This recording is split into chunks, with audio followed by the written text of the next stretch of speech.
नमस्कार दोस्तों, मनीष वर्मा आप सभी का स्वागत है। भाई आज बात करने वाला हूँ किसकी 6वीं शताब्दी ईस्वी पूर्व से लेकर 6वीं शताब्दी तक की काल की दोस्त हिस्ट्री का बहुत ज़्यादा इंपॉर्टेंट पार्ट है ये, जो कि दोस्त हमारे CBSE class 12th NUS class 12th के अंदर दोस्त अगर आप पढ़ते हो तो दोस्त हिस्ट्री का चैप्टर नंबर ये 4th होने वाला है। काफ़ी इंटरेस्टिंग चैप्टर भी है जिसके अंदर दोस्त हम बात करने वाले 600 ईस्वी पूर्व से लेकर 600 ईस्वी तक के काल में जो सांस्कृतिक विकास हुए हैं, सांस्कृतिक यानी जो कल्चरल डेवलपमेंट हुए हैं, जिसके अंदर दोस्तों इमारतें, भवन, धार्मिक विकास, भाषा, कल्चर, इस तरीके का दोस्तों विकास जो है वो किस तरीके से हुआ।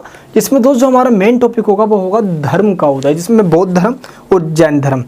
इसी के साथ दोस्तों सांची का स्तूप, जिसने समकालीन धार्मिक, राजनीतिक, सामाजिक व्यवस्था पे काफ़ी गहरा प्रभाव छोड़ा। तो दोस्त आज की इस क्लास के अंदर इस टॉपिक को हम डीपली समझेंगे। जैन धर्म, बौद्ध धर्म क्या था, इनकी शिक्षाएं क्या थी, साथ ही दोस्त एक एक टॉपिक को मैं आपको डीपली बताऊंगा विद एनिमेशन के साथ। चलिए दोस्तों क्लास को हम स्टार्ट करते हैं। तो 6वीं शताब्दी का जो टाइम पीरियड चल रहा है ये काफ़ी धार्मिक उथल पुथल का काल है। क्यों? क्योंकि इस काल के अंदर काफ़ी सारे चेंजेस हो रहे हैं सांस्कृतिक क्षेत्र के अंदर। अब दोस्त ये जो सांस्कृतिक वर्ड ये काफ़ी चीज़ डिफाइन करता है अपने आप में, जैसे धर्म के क्षेत्र में चेंज होना, भाषा के क्षेत्र में, कलाओं के क्षेत्र में, लोगों के वेशभूषा के क्षेत्र में, रहन सहन क्षेत्र में, इन सभी चीज़ों को सांस्कृतिक वर्ड डिफाइन करता है। तो इन सभी चीज़ों में जो हम आज की इस क्लास में यानी कि जो ये चैप्टर में पढ़ना है हमें, वो है धर्म में परिवर्तन, यानी कि नए धर्मों का उदय होगा। और बौद्ध धर्म में दोस्त बौद्ध धर्म और जैन धर्म। आई होप आपको ये सांस्कृतिक परिवर्तन या सांस्कृतिक विकास ये जो शब्द है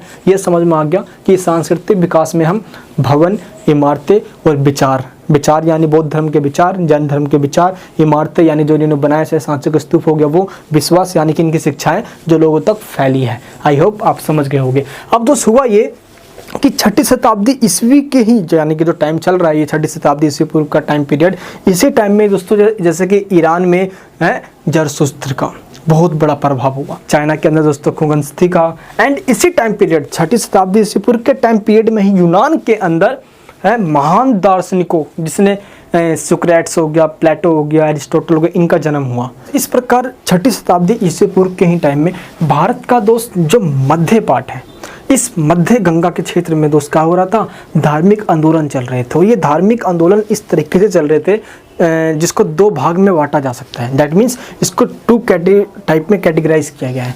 सबसे पहला वो जो वैदिक धर्मों का खुला विरोध कर रहे थे। ये जो वैदिक धर्म है ना, ये काफ़ी ज़्यादा लोगों में अंधविश्वास, भाई आडंबर फैला रहे हैं। ये बहुत ज़्यादा क्या कर रहे हैं, वैदिक धर्मों का विरोध करने वाले पहले कैटेगरी के। दूसरे वो लोग हुए जो पुराने देवी देवताओं को ही नए रूप में मानकर इनका ही दोस्त इम्प्लीमेंट करके इनका प्रतिपादन कर रहे हो, इनको ही फॉलो कर रहे हैं, इनके फॉलोवर्स बन रहे हैं। तो पहले हुए दोस्तों जो वैदिक धर्मों का विरोध कर रहे हैं, दूसरे हुए दोस्त जो पुराने देवी देवताओं को मान रहे हैं। दोस्तों कंटिन्यू आता है नाम बौद्ध धर्म और जैन धर्म का, जो 6वीं शताब्दी ईस्वी पूर्व के ही टाइम पीरियड में इनका उदय हुआ, जो कि 6वीं शताब्दी ईस्वी तक मतलब फुल धमाकेदार तरीके से पूरे इंडिया में, इंडिया से बाहर तक फैला। आज के इस क्लास के अंदर हम इन्हीं दोनों धर्मों के बारे में डिस्क्राइब करेंगे। हम जब भी किसी चीज़ के बारे में जानना चाहते हैं या इतिहास के जब हम साक्ष्यों को ढूंढते हैं तो उसका मेन सोर्स क्या है, हमें पता कहाँ से चलता है। तो दोस्त सबसे पहले हम बात करते हैं हिस्टोरिकल सोर्सेज की, यानी कि जो ऐतिहासिक सोर्स है। तो जब भी मैं बात कर रहा हूँ 6वीं शताब्दी ईस्वी पूर्व से लेकर 6वीं शताब्दी तक, ये जो मैं वर्ड बोलूँगा इस वर्ड को दोस्त हिस्टोरिकल यानी कि हिस्ट्री के लैंग्वेज में विचाराधीन काल भी कहा जाता है। ठीक है, तो ये आपको ध्यान रखना है। तो विचाराधीन काल का जो टाइम पीरियड है हम इसके बारे में पता कहाँ से करते हैं, तो सबसे पहला जो सोर्स है वो है वैदिक साहित्य, दैट मीन्स वैदिक लिटरेचर। और ये दोस्तों जो वैदिक लिटरेचर है हमारे पास 4 हैं, ऋग्वेद, यजुर्वेद, समवेद, अथर्ववेद। सबसे पहला दोस्त ऋग्वेद है, जो कि ऋग्वेदिक काल टाइम पीरियड के अंदर इसको लिखा गया। ऋग्वेद दोस्तों जो टाइम पीरियड है वो है 1500 ईस्वी पूर्व से लेकर 1000 ईस्वी तक दोस्तों इसकी रचना की गई ऋग्वेद की, जिसमें दोस्त सूक्त लगभग दोस्त 1048 इसके अंदर सूक्त, जैसे कि लाइन है ना शब्दों में द्वारा ही उसको सूक्त है।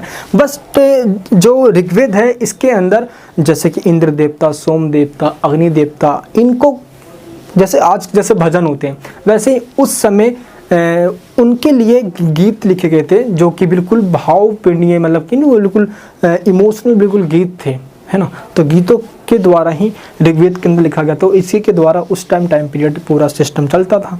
तो वैदिक साहित्य जैसे कि ऋग्वेद हो गया, यजुर्वेद हो गया, सामवेद हो गया, अथर्ववेद हो गया, ये उस समय के हमें सामाजिक, आर्थिक, राजनीतिक, सांस्कृतिक जीवन के बारे में बताते हैं।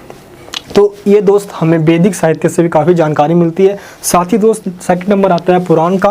पुराण भी हमारे पास टोटल 18 हैं जो कि भारत के तमाम जगहों में है, और पुराणों से भी भारत के उस समय के सामाजिक, आर्थिक, राजनीतिक, सांस्कृतिक जीवन के बारे में पता चलता है। दोस्तों 18 में से 5 पुराण जैसे कि वायु पुराण, मत्स्य पुराण, गरुड़ पुराण, ब्रह्मा पुराण, अग्नि, दोस्त इन 5 पुराणों में सबसे ज़्यादा इम्पोर्टेंट 18 में से यही 5 पुराण माना जाता है जो उस टाइम के भारत के सभी दर्शन करवाते हैं, चाहे सामाजिक हो या राजनीतिक हो, धार्मिक हो, सांस्कृतिक हो, इन सभी जीवन के बारे में बताते हैं। नेक्स्ट दोस्त जो सोर्स है हमारे पास वो है बौद्ध साहित्य। अभी दोस्तों हमने बात किया कि 6ठी शताब्दी ईस्वी पूर्व का जो टाइम पीरियड है, 6ठी शताब्दी ईस्वी तक का, इसके इतिहास के बारे में पता कैसे चलता है। तो जिसमें सबसे पहला वैदिक साहित्य है, ऋग्वेद, यजुर्वेद, सामवेद, अथर्ववेद, ये चारों वेद हमारे। दूसरा पुराण है। तीसरे नंबर पे दोस्त आता है बौद्ध साहित्य, यानी कि जो बुद्धिस्ट के जो लिटरेचर्स वगैरह हैं, जैसे उसको दोस्तों त्रिपिटक के नाम से जाना जाता है, यानी कि त्रिपिटक, 3 पिटारा, और उस 3 पिटारे का नाम है सबसे पहला सुत्त पिटक, देन विनय पिटक, तीसरा है अभिधम्म पिटक। ये 3 पिटक कौन से हैं, इसका मतलब क्या है दोस्तों? एक तरफ से ये पुस्तक ही है, जैसे बुक्स होती है वैसे ये बुक ही है। सबसे पहला है सुत्त पिटक, जिसके अंदर महात्मा बुद्ध की शिक्षाओं के बारे में बताया गया है। किसके बारे में? महात्मा बुद्ध की शिक्षाओं के बारे में बताया गया है सुत्त पिटक के अंदर। दूसरा है दोस्तों विनय पिटक। विनय पिटक के अंदर जैसे कि जो बौद्ध मठ थे, जहाँ पे बौद्ध धर्म के अनुयायी फॉलोवर्स रहा करते थे, जैसे विहारों के अंदर, तो उनके नियम वगैरह बताए गए विनय पिटक के अंदर। दोस्तों थर्ड है अभिधम्म पिटक। अभिधम्म पिटक के अंदर बौद्ध दर्शन बारे में है कि बौद्ध का दर्शन किस तरीके से होगा, मतलब कि पूरा स्ट्रक्चर अभिधम्म पिटक के अंदर है। साथ ही दोस्तों जातक ग्रंथ भी हमें उस टाइम की पीरियड के बारे में बताते हैं, क्योंकि जातक ग्रंथों के अंदर बौद्ध धर्म के पूर्व जन्मों के बारे में बताया गया है कि दोस्त उनको बौद्ध धर्म में जन्म लेने के लिए, यानी कि बुद्ध बनने से पहले उनको 100 बार जन्म लेना पड़ा था। तो दोस्त जातक ग्रंथ में बताया गया। तो लंका के महान ग्रंथ महावंश और दीपवंश, जो कि भारत के 4वीं और 5वीं शताब्दी के इतिहास के बारे में बताते हैं, जैसे सामाजिक हो गया, राजनीतिक हो गया, धार्मिक इतिहास हो गया, इन सब के बारे में बताते हैं। तो दोस्त ये भी ग्रंथ इस टाइप में भी काफ़ी इंपॉर्टेंट है। तो जैन साहित्य भी, यानी कि जो जैन धर्म के जो लिटरेचर है, ये भी हमें उस टाइम के इतिहास के बारे में बताते हैं। जैसे कि दोस्त मैंने अभी आपको बौद्ध धर्म के बारे में बताया। तो बौद्ध धर्म की एक खास बात ये है कि ये सारी ग्रंथ जो है वो पाली भाषा में लिखी गई थी, और पाली भाषा आम लोगों की बोलचाल की भाषा थी, तो आम लोग आराम से समझ जाया करते थे। तो खास बात यह है। साथ ही दोस्त जब हम जैन साहित्य की बात करते हैं तो ये प्राकृत भाषा, तमिल भाषा एंड साथ ही संस्कृत लैंग्वेज में भी लिखी गई थी। जैन धर्म की दूसरी खासियत है, जो कि प्राकृत भाषा भी लोग उस समय आम लोगों की बोलचाल हुआ करती थी, तो प्राकृत भाषा भी काफ़ी यूज़फुल थी। उस समय लोग आराम से समझ जाते थे, व्यापारियों में काफ़ी फेमस हुआ करती थी ये दोस्त। उस समय के स्तूप वगैरह हो गए, जैसे कि एंड अभिलेख हो गए, मंदिर स्तूप हो गया, इंस्क्रिप्शंस हो गया, टेम्पल्स हो गया, जो उस टाइम के बने हुए हैं, ये भी हमें आज उस टाइम के इतिहास के बारे में बताते हैं। तो दोस्त ये चीज़ हमें जानना जरूरी है कि हमें इतिहास के बारे में कैसे पता चलता है। तो जब दोस्त ये सब हमने देख लिया, तो अब हम ये जानते हैं कि धार्मिक आंदोलन या जैन धर्म, बौद्ध धर्म के उदय के कारण क्या है, मेन कोजेस क्या है, reasons for the raise of the, किसका राइज है, रिलीजियस मूवमेंट और जैनिज्म एंड बुद्धिज्म। ये धार्मिक आंदोलन हुए ही क्यों जब बौद्ध धर्म और जैन धर्म का उदय हुआ, ऐसे क्या रीजन्स थे। अब हम इन रीजन्स को जानेंगे, तभी हम बौद्ध और जैन धर्म को समझ पाते हैं अच्छे तरीके से। सबसे पहले दोस्त वैदिक धर्म की जटिलता, कॉम्प्लेक्सिटी ऑफ वैदिक रिलीजन। दोस्तों हुआ ये था कि जब ऋग्वेदिक का टाइम पीरियड चल रहा था, जब ये आपको मैंने बताया अभी कि ऋग्वेद का टाइम पीरियड जब इसको लिखा गया था 1500 ईस्वी पूर्व से लेकर 1500 ईस्वी तक का जो टाइम पीरियड है, इस टाइम पीरियड के अंदर दोस्त ऋग्वेद के ही द्वारा सब कुछ चलता था। ऋग्वेदिक शासन था, ऋग्वेदिक समाज हुआ करता था। और इसी टाइम पीरियड के बाद दोस्तों हुआ ये कि समाज में जटिल यज्ञ होने लग गए।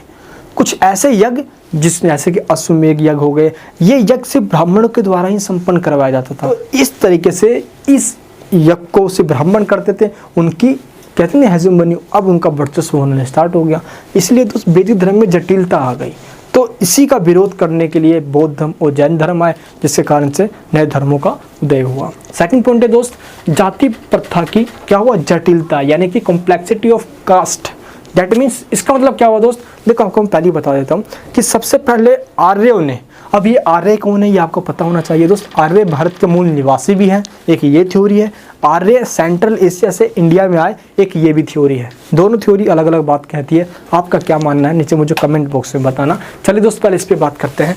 आर्य ने क्या किया? आर्य दोस्तों सिंपल ब्राह्मण ही लोग हैं यार, या भारत के मूल निवासी ही हैं, ये भी कहा जाता है, ठीक है। तो आर्यों ने भारत में जो लोग हैं उनको व्यवसाय, उनके ऑक्यूपेशंस के बेस पे उनको डिवाइड कर दिया। सबसे पहला काम तो उन्होंने ये किया जिसको वर्ण व्यवस्था पे डिवाइड किया, जिसमें ब्राह्मण, क्षत्रिय, वैश्य, शूद्र। आगे चल के दोस्त कुछ टाइम पीरियड बाद इन्हीं आर्यों यानी कि ब्राह्मणों ने ही क्या किया है, समाज को जन्म पे बांट दिया। पहले था व्यवसाय ऑक्यूपेशंस के बेस पे और अब जन्म के बेस पे बांट दिया गया। तो इसी का विरोध किया लोग, किसने? जैन धर्म और बौद्ध धर्म ने, कि लोगों को इस तरीके से डिवाइड करना है भेदभाव को जन्म देता है। लोगों ने भी समझा और साथ ही बौद्ध धर्म और जैन धर्म को अपनाना भी स्टार्ट किया। तो इस टाइम की जो कुरीतियाँ हैं, जो बुराइयां हैं, जो अंधविश्वास है, इन्हीं का दोस्त विरोध कर कर एक नया धर्म जन्म ले रहा है, एक नया आंदोलन हो रहा है जिसको बौद्ध धर्म और जैन धर्म का नाम दिया गया। अब दोस्त समझते हैं वैदिक ग्रंथों की कठिन भाषा एक डिफिकल्ट लैंग्वेज हो गई थी आगे चल के दोस्तों संस्कृत। ऐसे तो संस्कृत को एक शुद्ध लैंग्वेज एंड पवित्र लैंग्वेज माना गया, लेकिन दोस्त ये संस्कृत लैंग्वेज आम लोगों की बोलचाल की भाषा नहीं थी। आम लोग दोस्तों पाली भाषा, प्राकृत भाषा यूज किया करते थे, लेकिन संस्कृत भाषा इतनी ज़्यादा दोस्त कॉम्प्लेक्सिटी हो गई क्यों? क्योंकि उसको ब्राह्मण नहीं समझते थे और ब्राह्मण कुछ भी बोलते चले जाते, लोग समझ नहीं पाते। इसी कारण से अंधविश्वास और भाई आडंबर फैलता चला गया और इसी का फायदा ब्राह्मणों ने उठाया और इसका विरोध बौद्ध धर्म और जैन धर्म ने किया। तो दोस्त आगे चल के बौद्ध और जैन धर्म का उदय होना स्टार्ट हुआ, बहुत तेजी से हुआ। नेक्स्ट दोस्त क्षत्रिय वर्ग की प्रतिक्रिया, reactions of the Kshatriya class. हुआ दोस्तों ये कि आगे चलकर ब्राह्मणों ने अपने आप को श्रेष्ठ कहना स्टार्ट कर दिया, क्योंकि ये बात तो हम सब जानते हैं कि 4 वर्णों में जो डिवाइड किया यार, ब्राह्मण, क्षत्रिय, वैश्य, शूद्र। जैसे कि एक ब्रह्मा के जो सिर है भाई, पूरा सिर, इससे निकले हैं ब्राह्मण। ये जो सोल्जर है इससे निकले हैं क्षत्रिय, ये जो कमर है इससे निकले हैं वैश्य, एंड दो शूद्र जो सबसे नीचे जो तलवे हैं, जो उनका बॉटम है पूरा, है ना, पैर से, चरणों से, वहाँ से निकले हैं। तो इस तरीके से डिवाइड करके ये दिखाना क्या चाहते हैं? क्षत्रियों ने पकड़ा कि अब ब्राह्मण अपने आप को श्रेष्ठ कहने लग गए। उन्होंने कहा कि हम ही सबसे श्रेष्ठ हैं। क्यों? क्योंकि ब्राह्मण को 200 टैक्स से छूट मिला करती थी, दान दक्षिणा दिया जाता था। कोई भी ब्राह्मण अपराध कर दे तो उनको दंड नहीं दिया जाता था, सबसे बड़ी बात ये थी। इसी कारण से अब क्षत्रियों ने उनका विरोध करना स्टार्ट कर दिया और आगे चलकर बौद्ध धर्म और जैन धर्म की इन बातों को लोगों ने अपनाना भी स्टार्ट कर दिया। नहीं भाई, क्षत्रिय सही कह रहे हैं, और कई क्षत्रियों ने बौद्ध धर्म भी अपनाया। ये दोस्त आज भी साक्षी है। नेक्स्ट क्या है दोस्त? नवीन कृषि मुक्त अर्थव्यवस्था का विस्तार होना स्टार्ट हुआ, expansion of new agriculture free economy. इसमें क्या हुआ दोस्त? देखो 6ठी शताब्दी ईस्वी पूर्व का जो टाइम पीरियड अभी चल रहा है, इसमें हुआ ये कि आर्य जो कि पंजाब की साइड से, कहाँ से? पंजाब की साइड से होते हुए पूर्वी उत्तर प्रदेश और बिहार के साउथ यानी कि दक्षिण पार्ट में बसे। जब ये यहाँ पर आए तो सिर्फ जंगल जंगल भरे हुए थे।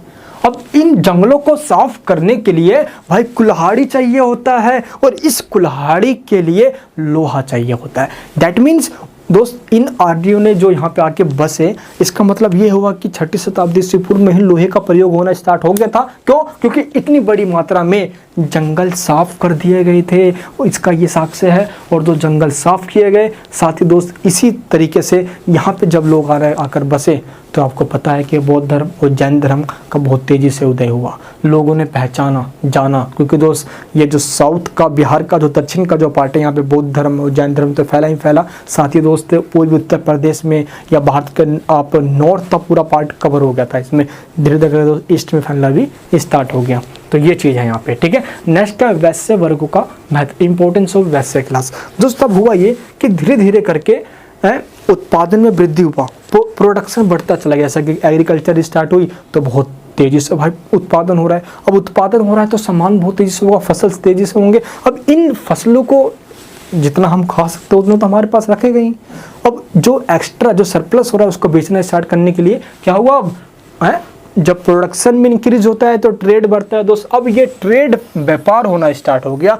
अब दोस्त ये जो व्यापार है कौन करते हैं आपको पता है दोस्त? ब्राह्मण तो अपना पूजा यज्ञ करवाते हैं, क्षत्रिय तो देश की रक्षा करते हैं, और बेचारे हैं जो शूद्र हैं वो सबसे नीचे, वो तो भाई पता है आपको तीनों वर्गों की सेवा करते हैं, और है ना, मतलब कि वही छोटे मोटे काम उनसे जो हीन काम है, जो समाज ने बिल्कुल नकार दिया वो काम करते हैं। लेकिन जो बचे के वैसे को व्यापारी वर्ग शिल्पकार में रखा गया है। तो इन व्यापारिक वर्गों ने क्या किया, जैसे उत्पादन बढ़ा तब व्यापार करना स्टार्ट कर दिया, और धीरे धीरे करके दोस्तों कौशाम्बी, वैशाली, वाराणसी में इनने अपना व्यापारिक अड्डा बना डाला। सिक्कों का प्रचलन स्टार्ट हो गया। इन कॉइन्स के आने की वजह से इनका महत्व और बढ़ गया, और दोस्त इन वैश्यों ने अब ब्राह्मणों की एक नहीं सुनी, और इन्हीं व्यापारियों ने आगे चल के जैन धर्म अपनाया। दोस्त सबसे ज़्यादा प्रचलन जैन धर्म का व्यापारियों के बीच में ही था, चाहे गुजरात में देख लो। विचारकों का उदय, दोस्त राइज ऑफ थिंकर्स, ऐसे काफ़ी सारे थिंकर्स का भारत के अंदर उस टाइम उदय होना उस टाइम के लोगों पे काफ़ी बड़ा इम्पैक्ट छोड़ता है। ऐसा इसलिए जैसा कि दोस्त जब भी कोई विचारक बुद्धिमत्ता के साथ, अपनी बुद्धिमानी के साथ लोगों में नए नए विचार और विश्वास फैलाता है, तो उसी टाइम लोग उससे इन्फ्लुएंस हो जाते हैं। जैसे कि महात्मा बुद्ध के द्वारा अपनी शिक्षाओं का प्रचार करना, महावीर स्वामी के द्वारा अपनी शिक्षाओं का प्रचार करना लोगों में फैलता चला गया। दो दूसरे से नए नए विचार लोगों को मिलने स्टार्ट हुए। इसी के साथ दोस्त अब हम बात करते हैं जैन धर्म एंड बौद्ध धर्म के बारे में, ताकि आपको इनके मोटा माटी जो इनका फीचर्स वगैरह जो उनके टॉपिक्स वो आपको समझ में आ जाए। चलिए दोस्तों, सबसे पहले बात करते हैं हम जैन धर्म की। जैन संस्कृत के जिन शब्द से बना है जैन, और जिन का मतलब होता है विजेता। और विजेता कौन? जिसने अपने इंद्रियों पे विजय प्राप्त कर लिया हो। साथ ही दोस्त जो जैन धर्म को, जैसे कि जो जैन धर्म के फॉलोवर्स हैं या जो जैन पक्के कट्टर समर्थक बन गए, आगे चल के वही निर्ग्रंथ कहलाए। और निर्ग्रंथ का मतलब होता है बंधनों से मुक्ति, अर्थात जो सांस्कृतिक बंधनों से उन्होंने मुक्ति पा ली हो, और वो टोटल क्या है, जैन धर्म के अनुयायी फॉलोवर्स बन गए। ठीक है, आगे चल के दोस्तों तीर्थंकर कहलाए। दैट मीन्स महात्मा बुद्ध जैसे कि संस्थापक थे बौद्ध धर्म के, वैसे ही महावीर स्वामी जैन धर्म के संस्थापक कहलाए, जो वास्तविक संस्थापक हैं। लेकिन दोस्तों महावीर स्वामी से पहले भी, यानी कि महावीर स्वामी तो सबसे लास्ट के 24वें तीर्थंकर हैं। कुल मिला के जैन धर्म के 24 तीर्थंकर हुए। इससे ये साबित होता है कि 6ठी शताब्दी ईस्वी पूर्व से पहले ही जैन धर्म का उदय हो चुका था, क्योंकि इसके टोटल दोस्तों 24 तीर्थंकर। दोस्तों तीर्थंकर का मतलब सिंपल गुरु से ही है, कि इसके 24 गुरु हुए, तीर्थंकर हुए। तो तीर्थंकर का मतलब होता है जो आपके जीवन को पार लगाने वाला है। ठीक है, जो आपके जीवन को पार लगाने वाला है। तो दोस्तों इस तरीके से जो 24 टोटल जो तीर्थंकर हैं, उनमें जो सबसे पहले हुए वो हुए स्वामी ऋषभ देव। 23वें हुए, आपको 23वें का नाम याद करना है, वो है दोस्तों स्वामी पार्श्वनाथ। और 24वें जो सबसे महान कहलाए, जिन्होंने जैन धर्म को काफ़ी लोगों तक पहुंचाया, ये वास्तविक संस्थापक कहलाए, वो है महावीर स्वामी जी। तो दोस्तों महावीर स्वामी ने जैन धर्म का प्रचार प्रसार लोगों जन सामान्य तक किया और बहुत तेजी से इसको फैलाया। तो वास्तविक ये संस्थापक माने गए इसके। तो महावीर स्वामी जो कि 24वें तीर्थंकर कहलाए, इनका जन्म 540 ईस्वी पूर्व में हुआ। कहाँ पे हुआ दोस्त? वैशाली के निकट इनका जन्म होता है। और इस तरीके से जब इनका जन्म हुआ तो दोस्त इनका नाम वर्धमान हुआ करता था। इनके पिताजी का नाम सिद्धार्थ हुआ करता था। दोस्त उस समय एक मुखिया के रूप में उनकी भूमिका थी। एंड दोस्त इनकी जो माता थी त्रिशिला है, उनका भी दोस्त काफ़ी योगदान था, क्योंकि दोस्त वो भी तगड़ी थी भाई। क्यों? क्योंकि वही उस समय वैशाली के प्रसिद्ध शासक, लिच्छवी शासक चेतक की बहन थी त्रिशिला, इनकी माता जो थी भाई, है ना। और आगे चल के दोस्त 468 ईस्वी पूर्व में इनकी मृत्यु हुई थी। किनकी भाई? है महावीर स्वामी की। इससे पहले दोस्तों ये जान लो इनकी मृत्यु हुई थी राजगीर के पास एक छोटा सा गांव है पावापुरी, यहाँ पे दोस्त इनकी मृत्यु हुई थी। कब? 468 ईस्वी पूर्व में। इससे पहले दोस्त थोड़ी कहानी जानते हैं। 12 वर्ष की दोस्त इन्होंने कठोर तपस्या करी थी। कितनी? 12 वर्ष की कठोर तपस्या। कब करी थी दोस्त? जब ये 30 साल के उम्र के थे, तो इन्होंने दोस्त घर छोड़ दिया था। बस घर छोड़ दिया था। अब क्या करना है, 12 साल की तपस्या करना है, और दोस्त 30 और दोस्तों 12 हो गए, टोटल आपके 42। और दोस्तों इस तरीके से 42 साल के उम्र में इनको ज्ञान की प्राप्ति हुई, सर्वोच्च निर्माण की प्राप्ति हुई, और इस तरीके से ये क्या कहलाए, महावीर स्वामी कहलाए, महावीर स्वामी कहलाए। इससे पहले ये सिर्फ और सिर्फ वर्धमान कहलाते थे, जो इनका नाम था। अब इस तरह के दोस्त हम जानते हैं जैन धर्म की शिक्षाएं क्या थी, क्योंकि जैन धर्म की शिक्षाएं ने लोगों को बहुत प्रभावित किया। सबसे पहले ये देखते हैं हम, तो जैन धर्म की मेन जो बात थी वो है निर्वाण प्राप्ति करना, अर्थात सामाजिक बंधनों से मुक्ति प्राप्त करना, मोक्ष की प्राप्ति करना, निर्वाण की प्राप्ति करना। और इस तरह के दोस्त निर्वाण प्राप्ति या मोक्ष की प्राप्ति होगी जैन धर्म के त्रिरत्न को प्राप्त करके। अब ये त्रिरत्न क्या है, चलिए पहले ये समझते हैं। त्रिरत्न का मतलब होता है सम्यक ज्ञान, सम्यक दर्शन और सम्यक चरित्र। सबसे पहले बात करते हैं सम्यक ज्ञान का मतलब। सम्यक ज्ञान का मतलब होता है अज्ञानता को दूर करना और ज्ञान को प्राप्ति करना। दूसरा दोस्तों सम्यक दर्शन है, अर्थात दर्शन अच्छे रखना, अपने अच्छे ध्यान लगाना। सम्यक चरित्र, अपने व्यवहार को, चरित्र को अच्छा बनाना। तो दोस्त ये 3 चीज़ों पे उन्होंने बल दिया। अगर इन 3 चीज़ों को मनुष्य प्राप्त कर ले तो निर्माण की प्राप्ति होगी, उसको खुशी मिलेगी, है मोक्ष की प्राप्ति होगी। तो इंसान को मोक्ष प्राप्ति है धरती पर रहते हुए करना है, सांस को रहते हुए करना है। नहीं ऐसा नहीं तो मरने के बाद मोक्ष की प्राप्ति होती है, नहीं मेरे दोस्त। चलिए, एंड इन्होंने दोस्त जो सबसे इम्पोर्टेंट बात कही वो ये कही, प्राणवान विश्व, अर्थात दुनिया के हर एक चीज़ के अंदर, चाहे वो पत्थर हो, चाहे वो नदी हो, चाहे वो वायु हो, चाहे वो कुछ भी, पहाड़ हो, पर्वत हो, नदियाँ हो, झील हो, पेड़ पक्षी है, कोई भी चीज़ हो दोस्त, सभी में प्राण है। हम कहते नहीं कि पत्थर या दीवारों के भी कान होते हैं, आहिस्ता आहिस्ता बोलो। तो यही बात जैन धर्म यानी कि महावीर स्वामी जी ने कह रखा है कि प्राणवान विश्व है, ये सभी प्राणियों में प्राण है, सभी चीज़ों में प्राण है। इसलिए हमें किसी चीज़ों को चोट नहीं पहुंचाना चाहिए, हिंसा नहीं हमें करना चाहिए कभी। एंड दोस्त इन्होंने कर्म पे बल दिया। आज इंसान का कर्म ही डिसाइड करता है कि आगे वो क्या होगा। तो कर्म पे बल दिया इन्होंने, इंसान को अपने कर्म को अच्छा करने पे ध्यान देना चाहिए। दोस्त बिहारों में निवास, अगर इंसान को अपने कर्म ठीक करना है तो लोगों को बिहारों में निवास करना कंपलसरी है। अब ये विहार क्या है आपको मैं पहले ये समझा दूं दोस्त। जैसे कि मान लो एक कोई ये जगह है और इस जगह पे जो भी जैन धर्म के अनुयायी है, फॉलोवर्स है, वो यहाँ पे आके बैठे और जो उपासना वगैरह होता है वो यहाँ पे आके बैठ के वो कर, जैसे कि आज एक टेंपल है, मंदिर है, वहाँ पे लोग जाके बैठते हैं, वैसे दोस्त उस समय विहार कहा जाता था। तो इस जगह पे लोग बैठते थे। दोस्त इन्होंने सबसे बड़ी बात 5 व्रतों पे बल दिया है। 5 व्रतों मतलब होता है वही चोरी ना करना, हिंसा ना करना, मतलब कि हिंसा ना करना, है ना, यानी कि अहिंसा पे बल दिया इन्होंने।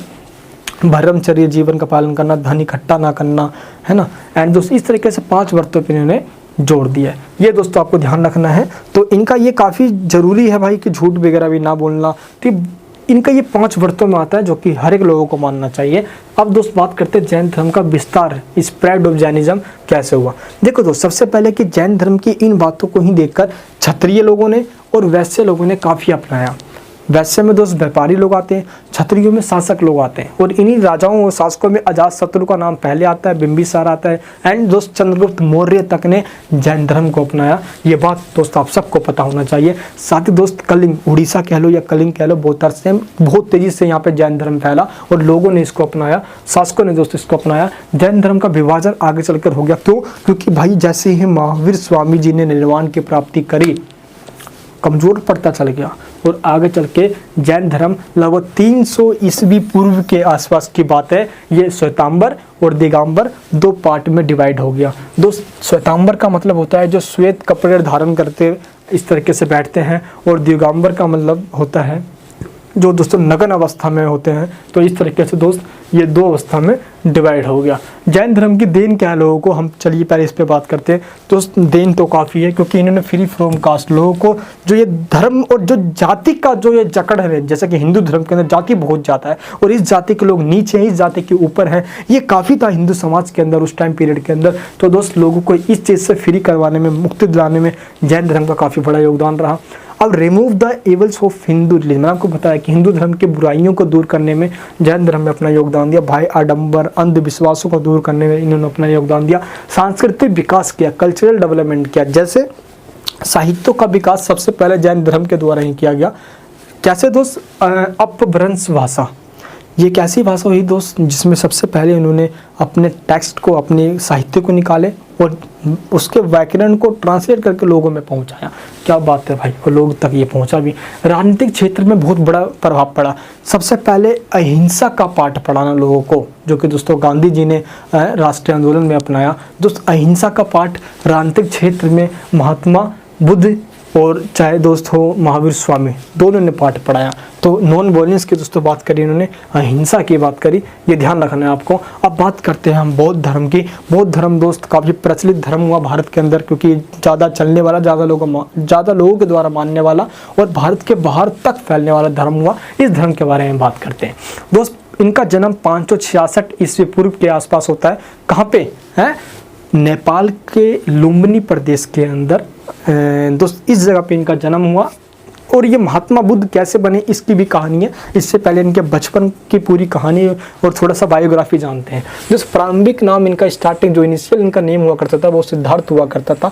माता का नाम दोस्तों माया देवी हुआ करता था। पत्नी का नाम दोस्तों बहुत कम एज में इनकी शादी कर दी गई थी यशोधरा नामक कन्या से, है ना। और दोस्त इनके जो जब शादी हुई तो दोस्त इनको एक बच्चा हुआ, उस बच्चे का नाम राहुल था। दोस्त आगे चल के इन्होंने 3 लोगों को देखा, बूढ़े लोगों को एंड बीमार लोगों को और डेड बॉडी सबको देखा। और इन तीनों को देखने के बाद ये काफ़ी प्रभावित हुए। 29 साल की दोस्तों एज में इन्होंने घर त्याग दिया, अपनी बीवी बच्चों को त्याग दिया। और आगे चल के दोस्त इनका जो ये त्याग हुआ, इस त्याग को महाविनिष्क्रमण कहा गया।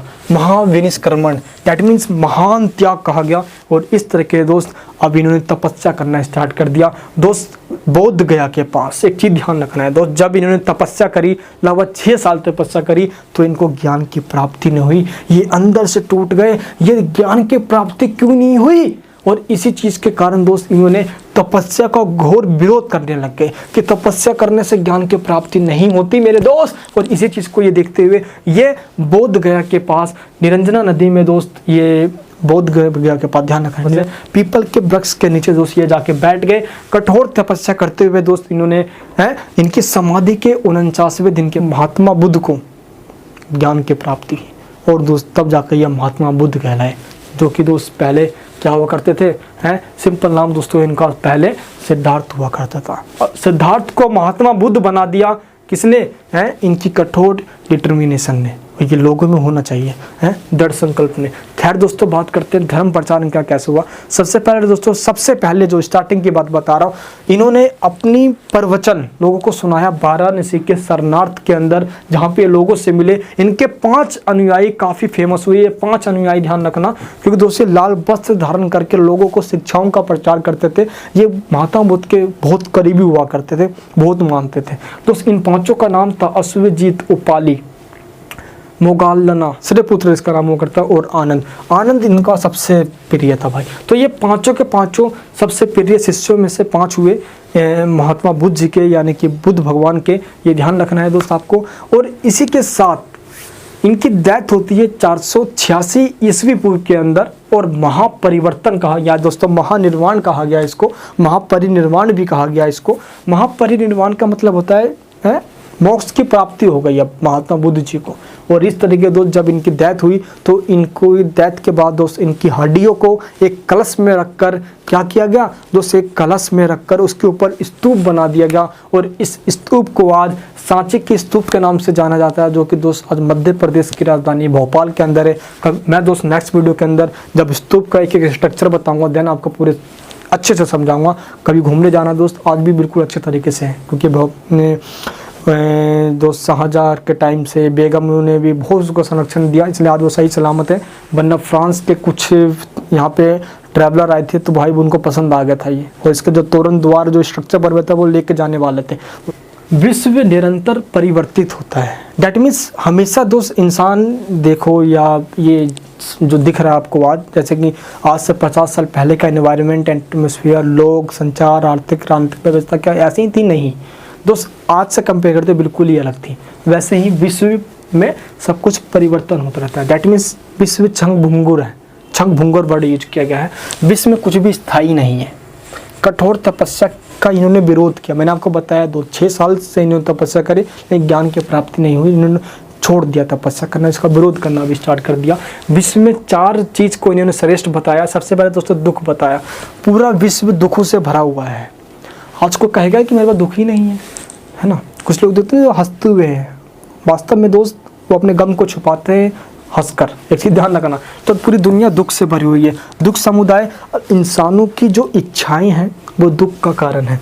दुख निरोध, अगर एक दुख से बचना है तो इच्छाओं को मार दो, आज ही खत्म कर दो इच्छाएं। जो हो रहा है वो हो रहा है। महात्मा बुद्ध की दोस्तों एक लाइन मुझे बहुत अच्छी लगती है, मैं अपने पर्सनल लाइफ में अपना रखा है मैंने।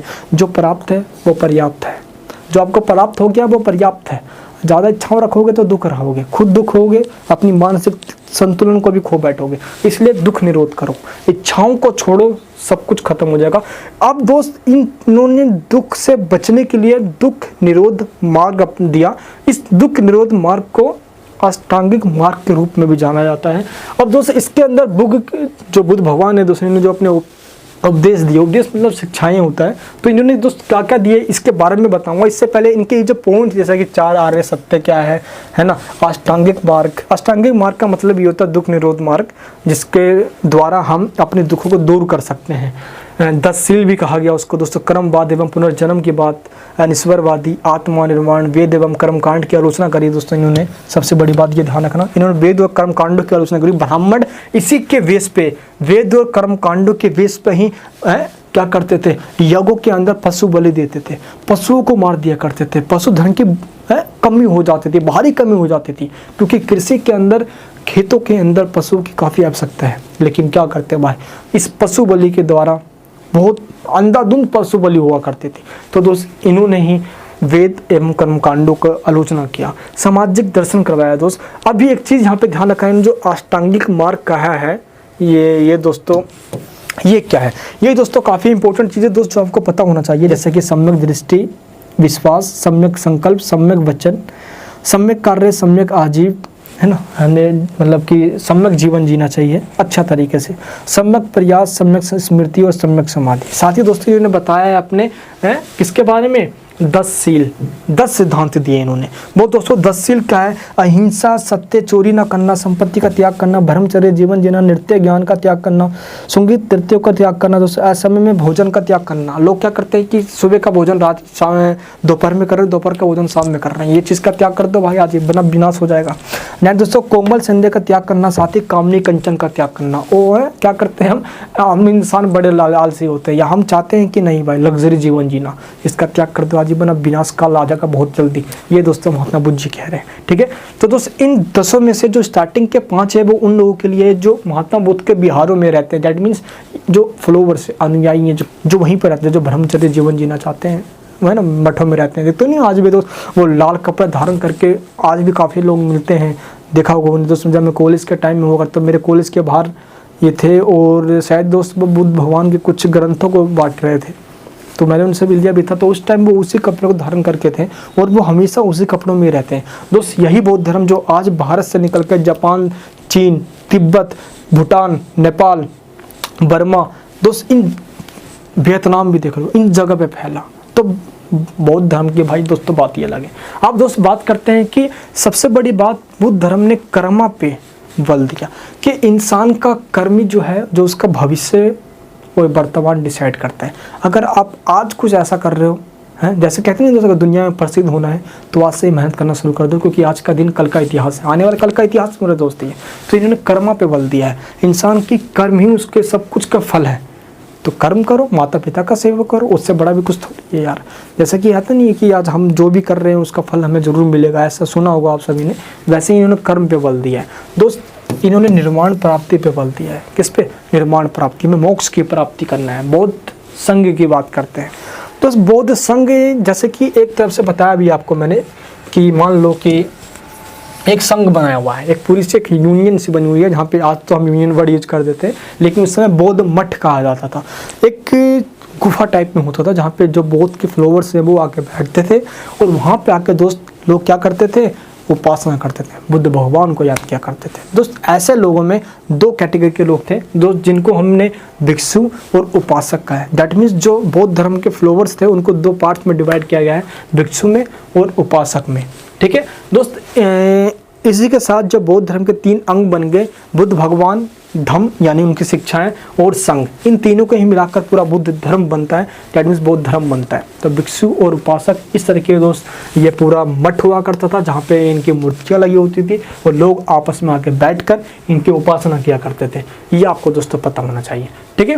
भिक्षु जो उपासक हैं वो बौद्ध मठ में बैठेंगे और जो भिक्षु हैं वो सड़कों पे घूमेंगे, घूम घूम के लोगों में प्रचार प्रसार करेंगे। आज भी दोस्तों यही होता है, बौद्ध भिक्षुओं को देखना, जब भी लोग घूम रहे होंगे लाल कपड़े धारण करके, वो सबके सब बौद्ध भिक्षु होंगे। उपासक हमेशा मठों में, बौद्ध मठों में बैठे रहते हैं। आज भी दोस्तों अरुणाचल प्रदेश में जाना आप, नॉर्थ ईस्ट साइड के अंदर काफ़ी बौद्ध धर्म का प्रभाव है वहाँ पे। तिब्बत पूरा आपको पता है बौद्ध धर्म से भरा पड़ा है। संघ की सदस्यता आपको पता होना चाहिए दोस्त कि ये जो संघ है, यानी कि जो संघ में आके बैठेंगे लोग, वो कौन से लोग होंगे।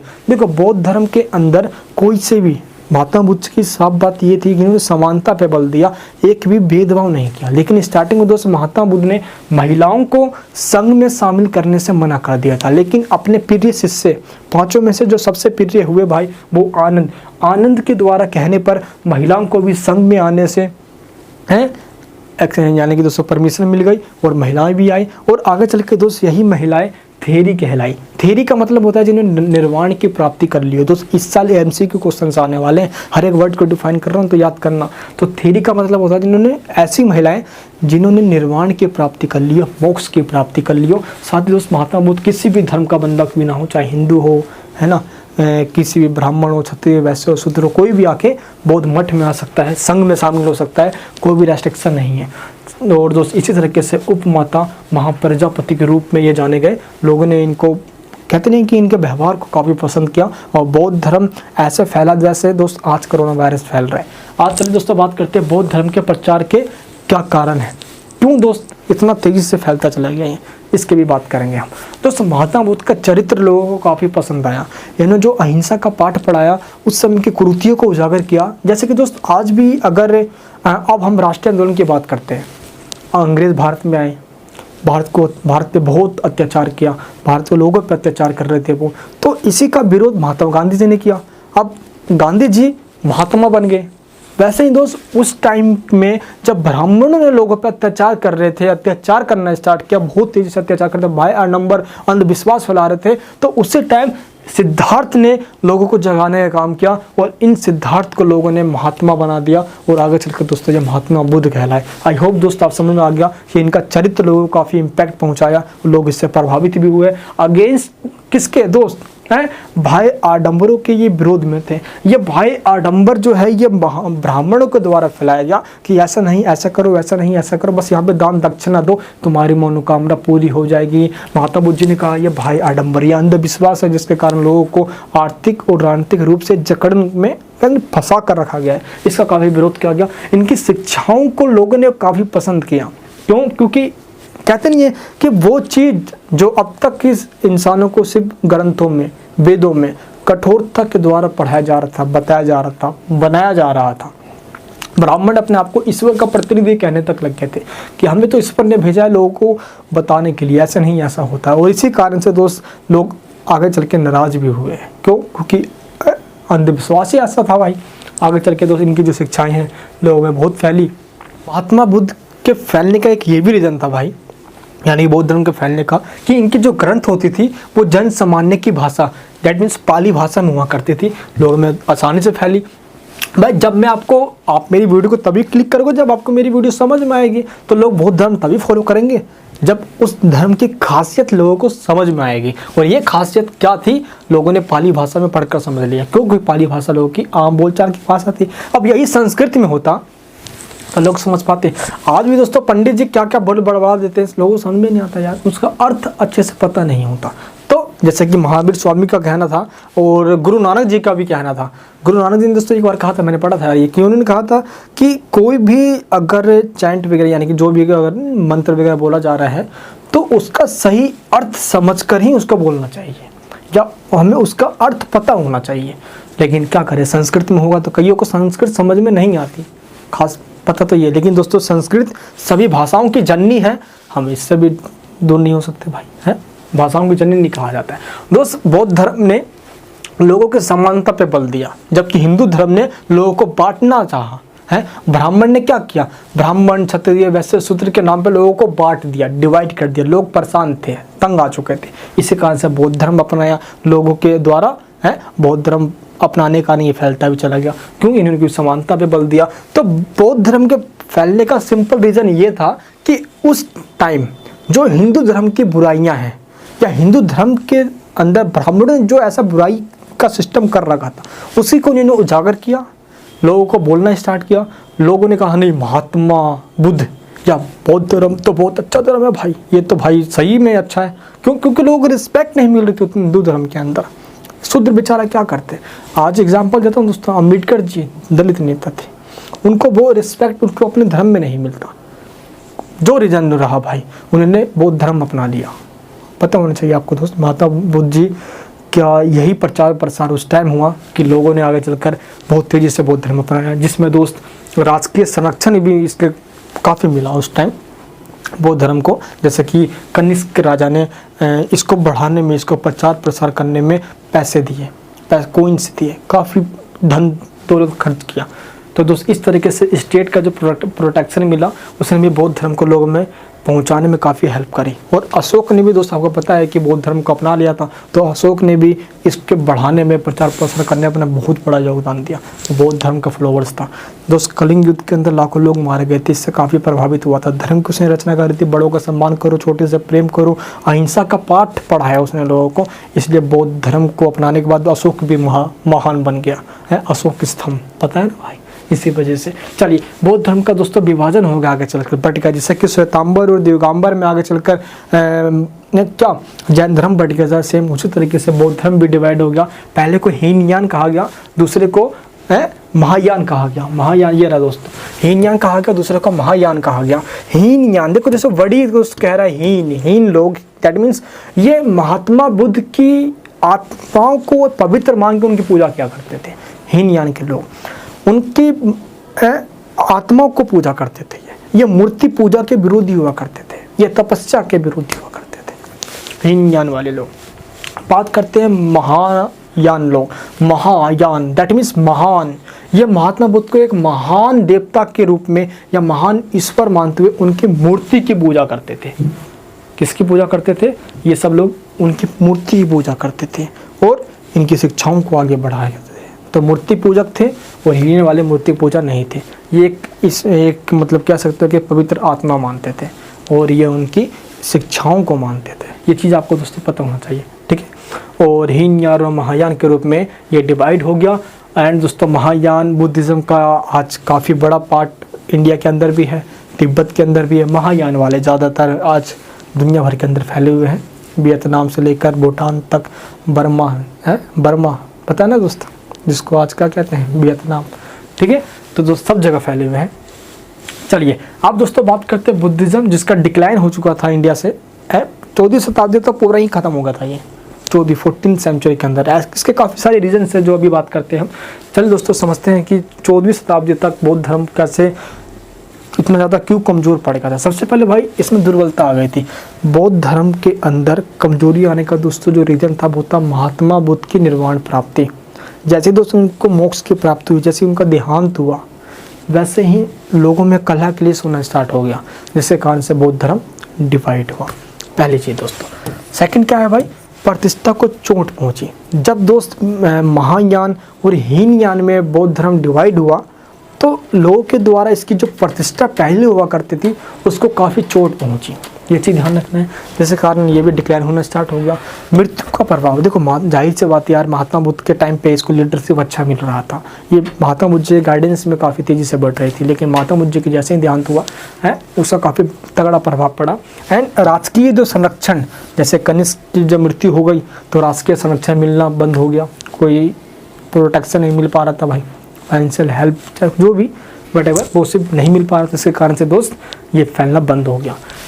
अब दोस्त जो पहले हिंदू धर्म को बुराई, यानी कि जो हिंदू धर्म की बुराइयां थी उसी को उजागर करके महात्मा बुद्ध जी ने बौद्ध धर्म को फैलाया।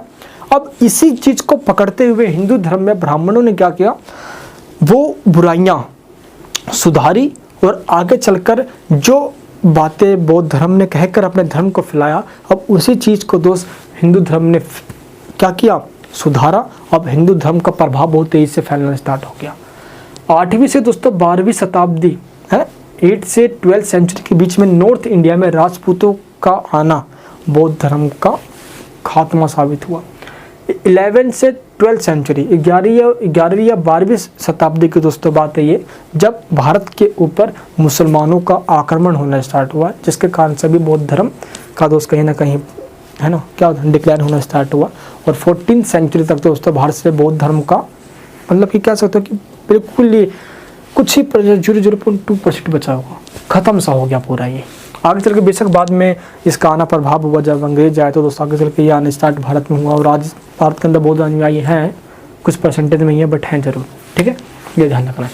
मेजर कंट्रीब्यूशन ऑफ बुद्धिज्म, बौद्ध धर्म की प्रमुख देन क्या है। सबसे पहले तो दोस्त अहिंसा का पाठ पढ़ाया इन्होंने, शांति का इन्होंने पाठ पढ़ाया, लोगों को हिंसा कभी नहीं करना चाहिए, अहिंसा के राह पे चलना चाहिए, जो कि आगे दोस्तों गांधी जी ने इसके दम पे ही अंग्रेजों को बाहर से बाहर भगा डाला, है ना।